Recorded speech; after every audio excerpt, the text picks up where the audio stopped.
اللہ کی رضا کی خاطر کچھ بھی جو ہم خرچ کرتے ہیں، خالص اللہ کی رضا کی نیت کے لیے، شریعت کے بنائے ہوئے اصول میں، ٹھیک ہے، اصول کے ساتھ، اس کے طریقوں کے ساتھ، اور اسراف اور تصریف سے بچتے ہوئے جو ہے وہ ہم جب خرچ کرتے ہیں تو وہ صدقہ ہوتا ہے۔ اب وہ کچھ بھی ہو سکتا ہے، وہ مال بھی ہو سکتا ہے، وہ وقت بھی ہو سکتا ہے، وہ آپ کی صلاحیتیں بھی ہو سکتی ہیں، آپ کا ہنر بھی ہو سکتا ہے، کچھ بھی ہو سکتا ہے، حتیٰ کہ آپ کا مسکرانا بھی صدقہ ہے۔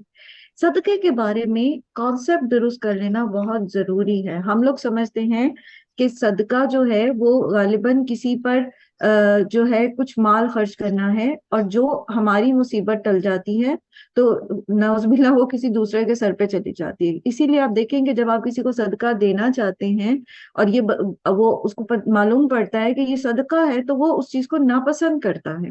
یہ مس کنسپشن بیسیکلی انڈو پاک کے اندر ہے، ہمارے یہاں یہ مسکنسیپشن ہے، اور اسی کو ہم پوری دنیا میں جہاں بھی ہم گئے ہیں یہاں سے مسلم انڈو پاک سے، تو وہ اس مسکنسیپشن کو ساتھ لے کے گئے ہیں۔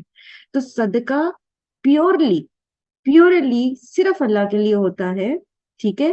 چاہے آپ کسی فقیر کے ہاتھ پہ رکھ رہے ہیں، چاہے آپ کسی بھی اور کے ہاتھ پہ رکھ رہے ہیں، اپنے رشتہ دار کے ہاتھ پہ رکھ رہے ہیں، حتیٰ کہ ایک شوہر جو اللہ کی رضا کی خاطر لقمہ اپنی بیوی کے منہ میں رکھتا ہے وہ بھی صدقہ ہے۔